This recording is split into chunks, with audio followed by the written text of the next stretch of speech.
这是点嘞，各位观众朋友，晚上好，欢迎您收看藏人行政中央电视台本周西藏华语节目。今天是藏历2144年4月1号，公元2017年5月26号。今天的主要新闻有：达赖喇嘛尊者同欧洲议会助理参访团举行会晤；达赖喇嘛尊者出席印度宪法之父安贝德卡博士诞辰纪念活动。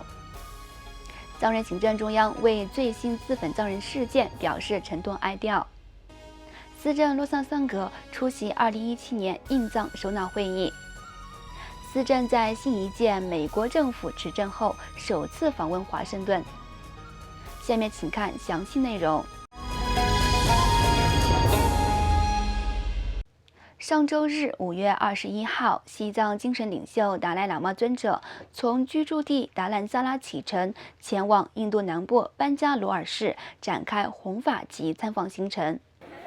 当天在途中，达赖喇嘛尊者在冈格拉机场同欧洲议会多位助理组成的访问团成员进行了短暂的会晤。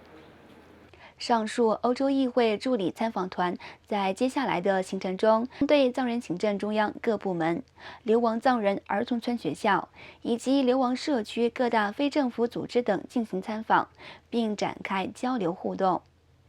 而在本月23号，尊者达赖喇嘛出席了由印度宪法之父安贝德卡博士诞辰125周年纪念活动。这一纪念活动由印度卡纳塔克邦社会正义部门主办。卡纳塔克邦首席执行官西达拉玛亚先生、印度国会人民院领导人玛丽卡尔朱纳先生以及卡纳塔克邦政府部分官员等出席了当天的活动。尊者在演讲中指出，教育能消除印度社会的不公正，特别是种姓歧视等现象。尊者还表示，通过教育就会意识到平等，这样才能建立自信。通过自信再加勤奋工作，就能实现平等。尊者还讲解到，我反对以种姓的名义剥夺社会正义，这不是来自宗教，而是来自现有的社会制度。此外，西藏安多坚扎经青海省坚扎县僧人加央洛瑟于5月19号在当地县人民医院附近自焚，当场身亡。此外，西藏安多桑曲经甘肃省夏河县16岁少年恰多加于本月2号抗议中共当局举行自焚，目前生死不明。5月19号凌晨，僧人加央洛瑟在坚扎县人民医院附近抗议中共当局的高压政策进行自焚，当场身亡。僧人加央洛瑟自焚后，当地警方赶到现场，强行带走了他的遗体。随后，家人到县公安局索要遗体，却遭到拒绝。自焚者遗体现已被当局火化，但不知其骨灰是否转交给家人手中。另外，5月2号，西藏安多桑曲博拉乡16岁少年恰多加抗议中共的高压政策进行自焚，随后被军警带走，至今生死不明。他的父母与同学也遭到当局的拘留。据传他在自焚当日已经过世，警方火化他的遗体之后，没有将其骨灰交给家人。由于中共当局对该地区进行管控和切断通讯渠道，目前无法获得进一步消息。藏人行政中央司政洛桑桑格博士对自焚事件表示，我们对西藏境内接二连三发生的自焚事件表示最深切的哀悼和关注。境内藏人对渴望自由的这种牺牲，表明了藏人在中共当局的残暴统治下，正在遭受着无法想象的苦难。因此，中共政府应该重视西藏人民对于自由和让达赖喇嘛尊者返回西藏的渴求，必须立即回应西藏人民的合法诉求，并通过中间道路政策恢复与西藏代表间的对话，让西藏问题得到解决。这是自2009年以来在境内发生的第149起藏人自焚事件，也是2017年发生的第4起自焚事件。与此同时，上周六5月20号，藏人行政中央司政洛桑桑格参加了在新德里举行的2017年印藏首脑会议，并发表讲话。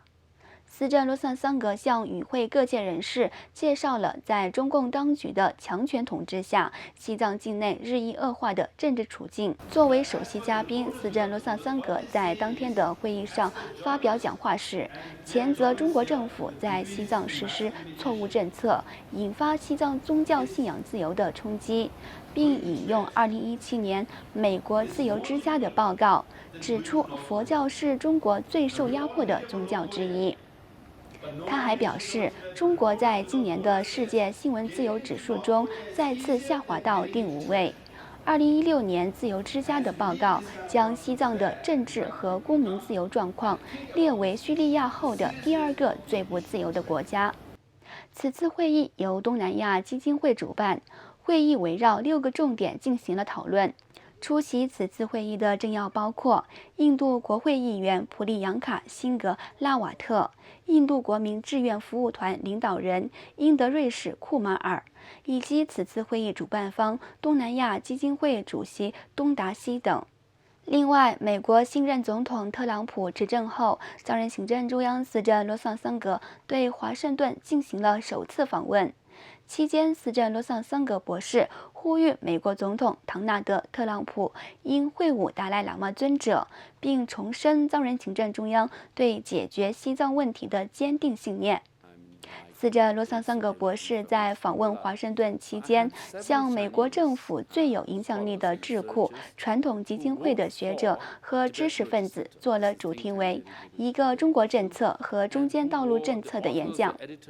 司政洛桑桑格博士在演讲中表示，中国政府应该在中国宪法框架内对西藏给予名副其实的自治。如果中国政府真正执行宪法和民族区域自治法条例，那么我们就可以认同它是名副其实的自治，但事实却非如此。司政洛桑桑格在演讲中谴责中国政府对达赖喇嘛尊者的无端指责。司政表示，达赖喇嘛不是解决西藏问题的障碍，而是解决西藏问题无法代替的人物。我们相信西藏的自由事业将会成功。His Holiness Dalai Lama is not an obstacle to the solution of Tibet. He is the solution to the issue of Tibet. 司政洛桑桑格还讲述了西藏境内日益严峻的政治局势，已有149位藏人抗议中国当局进行自焚。司政洛桑桑格引述自由之家的最新报告指出，2 years ago, Tibet was listed as the least free region, just above Syria. We all know the human rights condition in Syria, and Tibet ranked just above Syria. Now, Reporters Without Borders has a report which again stated that going to Tibet is more difficult than getting access to North Korea. So we all read about North Korea in the headlines and front pages of news media, but getting into Tibet is more difficult than getting into North Korea. So this is the situation in Tibet. 司政还表示，西藏是亚洲水塔，地球第3极，解决西藏严峻局势的紧迫性在进一步加剧。因此，西藏不仅仅是达赖喇嘛这个组织和600万藏人的问题，而是对亚洲乃至世界都至关重要。紧接着5月23号，藏人行政中央司政洛桑桑格投书美国媒体国会山报网站 The Hill， 呼吁美国总统特朗普应会晤达赖喇嘛尊者。司政洛桑桑格在文章中指出，特朗普近日先后访问沙特阿拉伯、以色列及梵蒂冈，这3个地方分别为伊斯兰教、犹太教及天主教的圣地。他认为特朗普总统也应该会晤达赖喇嘛尊者，这位世界上最受人们爱戴且始终主张非暴力、慈悲、正义的佛教领袖。文章提到，当今世界上佛教信徒已达7亿，若特朗普总统会晤达赖喇嘛，将更有助于对世界推动非暴力与慈悲理念。在为期3天的访问中，司政卢桑桑格还同多名美国知名议员、知识分子和西藏支持者举行了互动交流。观众朋友，藏人行政中央电视台本周西藏华语节目就到此结束了，感谢您的收看，我们下周同一时间再会，祝你有个愉快的周末，晚安。